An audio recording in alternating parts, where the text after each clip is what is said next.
बानी पीटीआई ने अली अमीन गंडापुर और बैरिस्टर गौहर को एस्टेब्लिशमेंट से मुज़ाकरात की इजाजत दे दी। अलीमा खान ने वाजे कर दिया कि उनके भाई ने एस्टेब्लिशमेंट से ही बात करने का कहा है और जुमेरात तक का वक्त दिया है।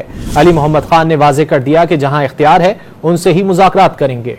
बानी पीटीआई एस्टेब्लिशमेंट से बातचीत पर आमादा। अली अमीन गंडापुर और बैरिस्टर गौहर को मुज़ाकरात की इजाजत दे दी। अडियाला जेल के बाहर गुफ्तगू में बानी पीटीआई की हमशीरा अलीमा खान ने वाजे कर दिया कि बानी पीटीआई ने बैरिस्टर गौहर और वजीर आला खैबर पख्तूनख्वा को मुज़ाकरात के लिए जुमेरात तक का वक्त दिया है। बावर कराया कि अगर बानी पीटीआई को तोशा खाना 2 में जमानत मिल जाती है तो 24 नवंबर का एहतजाज वो लीड करेंगे। इमरान खान ने कहा कि हाँ, पॉलिटिकल पार्टी हमेशा दरवाजे खुले रखती हैं, लेकिन सिर्फ 3 पॉइंट एजेंडा जो शुरू से वो कह रहे हैं वो यही है।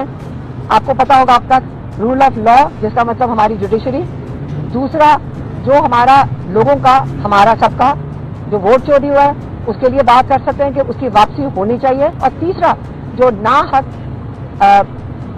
बेगुनाह लोग जो कैद में हैं उनको रिहाई मिलनी चाहिए। रहनुमा पीटीआई अली मोहम्मद खान ने वाजे कर दिया कि जहां इख्तियार है उनसे ही मुज़ाकरात करेंगे। बावर कराए के एहतजाज के बाद मसाइल का हल तो मुज़ाकरात से ही निकलता है। आपस में तो नहीं करेंगे मुज़ाकरात, हुकूमती हलकों से ही करेंगे।